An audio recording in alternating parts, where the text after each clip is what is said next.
अमरावती शहर के जय स्तंभ चौक में फायरिंग की घटना से हड़कंप मच गया।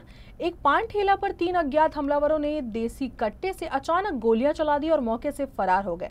इस घटना से पिसार में दहशत का माहौल है। घटना की जानकारी मिलते ही अमरावती शहर के पुलिस उपायुक्त गणेश शिंदे तत्काल घटनास्थल पर पहुंचे और हालात का जायजा लिया। उन्होंने बताया कि फायरिंग के पीछे का कारण फिलहाल स्पष्ट नहीं है, लेकिन पुलिस हर एंगल से जांच कर रही है। घटनास्थल के आसपास लगे सीसीटीवी कैमरों की फुटेज पुलिस ने जब्त कर ली है, जिसमें आरोपी दिखाई दिए हैं। इस आधार पर उनकी पहचान और तलाश भी की जा रही है। शहर पुलिस की 3 टीमें आरोपियों को पकड़ने के लिए अलग अलग दिशाओं में रवाना कर दी गई। हालांकि इस फायरिंग में किसी के घायल होने की खबर नहीं है, लेकिन इस प्रकार की सार्वजनिक जगह पर हुई वारदात ने नागरिकों में असुरक्षा का माहौल बना दिया है। पुलिस उपायुक्त गणेश शिंदे ने नागरिकों से संयम बरतने की अपील की है और आश्वासन दिया है कि आरोपी शीघ्र ही पुलिस की गिरफ्त में होंगे।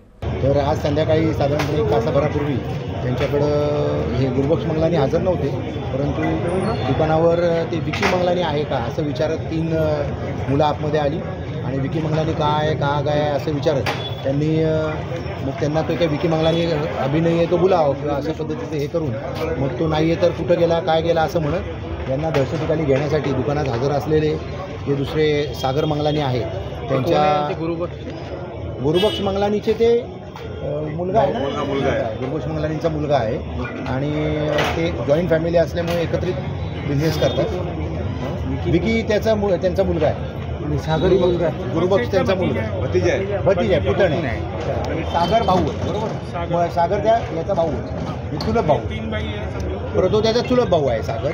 आणि त्यांनी मग विकी नाही अशा कारणावरून तो त्याला बोलवा आणि मग यांना धमकावण्यासाठी एका गावठी कट्ट्यामधून फायर केलेला आहे। 3 इसम होते आणि नंतर ते लगेच पळून गेले। दरम्यानच्या काळात त्यांनी एक ते दुकानाच्या काउंटरची काच फोडलेली आहे आणि पाण्याचे जे कॅन आहेत ते कॅन त्यांच्या दुकानामध्ये फेकले।